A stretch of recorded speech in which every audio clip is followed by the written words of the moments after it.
come across this before in the jungles of Belize, and trust me, it's a mistake you only make once, so I'm going to need another plan for something to use as bedding. The fronds of the cabbage palm are much better. This palm is the state plant of Florida and has been used for shelter by the local Seminole tribe here for centuries. Once a bed is made, fire is my next priority. It'll help keep predators away and also dry my clothes. But to light it, I need to find some tinder. And once again, the cabbage palm is the key. This stuff is great. It's really, really dry and stays pretty dry even when it's been raining.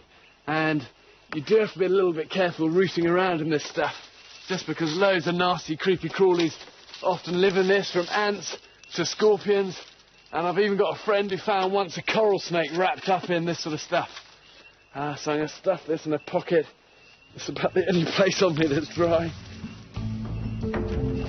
Make a base for the fire, or the embers will burn your bed.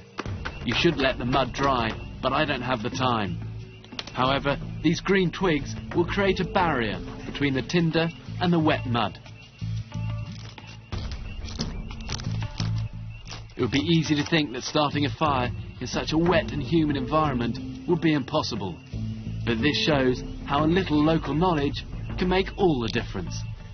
I really need to watch out for my feet just in this sort of environment. It's really easy to get trench foot, and you get trench foot if your feet are wet, often more than about 12 hours, and it's a mix of just being cold and moist, and what happens eventually, the skin starts to flake off and it can then become infected.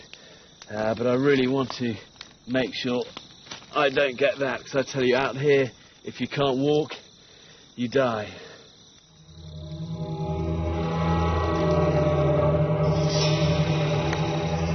By day, this swamp is pretty surreal, but at night time, this whole place is just spooky, spooky, spooky.